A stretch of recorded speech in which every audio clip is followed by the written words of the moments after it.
In this video, we are going to be looking at alerts and warnings.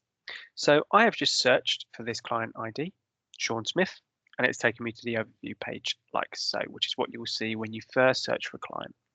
If you click on the Person tab on the left-hand side, this will take you to a view with a bit more information. Now, what we want is over here on the right-hand side. You'll see that there's two options, one called alerts and one called warnings. So alerts is just key information that you think someone might know or someone might want to know if they search on this client ID. Whereas warnings relate to risks involved to staff that they should be aware of if dealing with this client. So first of all, we're going to take a look at alerts. So if you click on the alert button, you'll be brought a pop-up like this. And here you can choose to add a new alert. So if I go down to the category section here, which is a mandatory field, you can choose out of a drop-down list what sort of alert you want to add. Now there is an other option here if any of these categories here don't quite fit what you need to say. But for this example, I'm just going to use key safe details. And then you might want to put a note saying something like the key safe code is, for example. Now, the start date and end date do not have mandatory fields.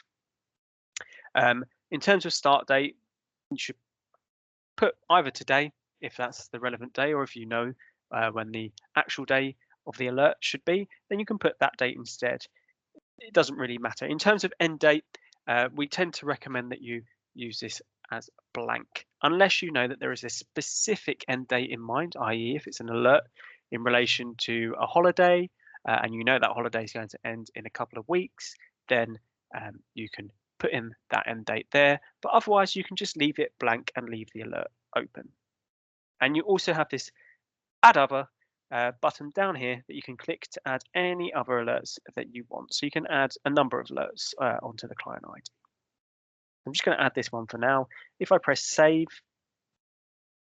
it should pop up here, yeah, with a little icon, orangey yellowy icon here, that if you hover it over, it says that this person has one alert and it gives the details that I put in below. So that is how you would add an alert.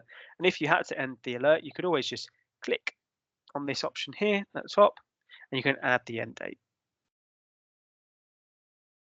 For warnings, they behave in a similar function. So you just click on the warnings tab on the right as well, and you're brought up with a similar box. Now there's less categories to choose from here. So these are the choices that you have for warnings. And in this case, I'm just going to choose dangerous pet. And you might say something like the client has a dog that bites.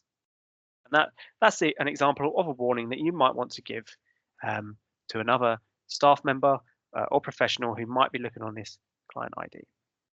Again, put in the start date if you know it, and again, the same thing applies to the end date. If it's appropriate to put an end date in, if you know it's only going to be for a short while and you know what the end date will be, then by all means put it in. If not, just leave it open and then press save.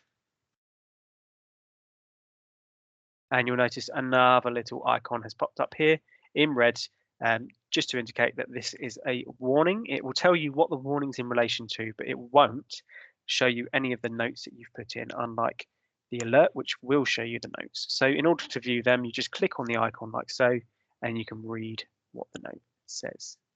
And that is how you add alerts and warnings. Just to note with warnings that as part of the process, these need managerial sign-off. So once you've added one, if I click on work lists, you'll see that a new piece of work has been added to this client ID called add warning. So you will have to finish this as well, and it will have to have managerial sign-off in order to be properly signed. And that was how you can add warnings to the client ID.